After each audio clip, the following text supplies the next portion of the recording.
আসসালামু আলাইকুম রাহমাতুল্লাহ। প্রিয় দর্শক, মনের আশা পূরণের চেষ্টা করে যারা হতাশ হয়ে গেছেন, কোনোভাবেই যাদের মনের আশা পূরণ হচ্ছে না, তারা আল্লাহর ৯৯টি গুণবাচক নাম এই ভিডিও থেকে এখনই একবার শুনে নিন। গ্যারান্টি দিয়ে বলছি, এটি শুনতে শুনতে আপনাদের মনের আশা আকাঙ্ক্ষা পূরণ হবে। মনে মনে যা চিন্তা করবেন সাথে সাথেই তাই কবুল হবে ইনশাআল্লাহ। এই ৯৯টি গুণবাচক নাম এতই শক্তিশালী ও পাওয়ারফুল যে এটি শুনে কোনো ব্যক্তি কখনো খালি হাতে ফেরত যায়নি। এজন্য চোখ বন্ধ করে মহান আল্লাহর এই ৯৯টি গুণবাচক নাম মনোযোগ দিয়ে শুনতে থাকুন। তবে এটি শোনার কিছু শর্ত রয়েছে। শর্তগুলো হলো, এই ভিডিওটি যদি আপনারা একবার প্লে করেন তাহলে এক নাগাড়ে প্রথম থেকে শেষ পর্যন্ত পুরোটাই শুনতে হবে। যদি শুনতে শুনতে চলে যান বা স্কিপ করেন তাহলে কোনোভাবেই কাজ হবে না। এজন্য গভীর মনোযোগ দিয়ে প্রথম থেকে শেষ পর্যন্ত শুনতে থাকুন। মহান আল্লাহর কাছে দোয়া করছি, হে আল্লাহ, যারা আপনার এই পবিত্র ৯৯টি গুণবাচক নাম শোনার জন্য অপেক্ষা করছে, আপনি তাদের মনের সকল আশা আকাঙ্ক্ষা পূরণ করে দিন।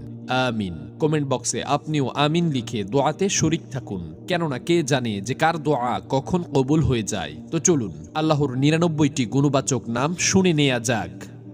বিসমিল্লাহির রহমানির রহিম।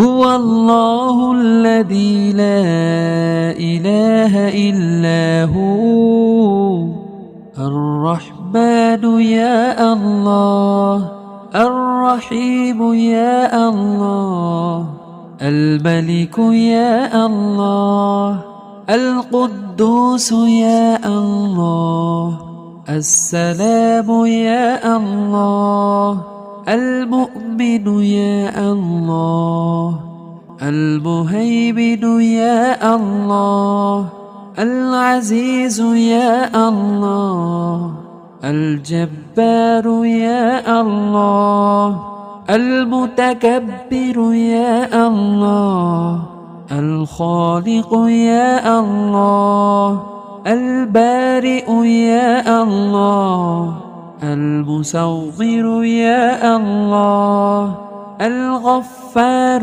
يا الله القهار يا الله الوهاب يا الله الرزاق يا الله الفتاح يا الله العليم يا الله القابض يا الله الباسط يا الله الخافض يا الله الرافع يا الله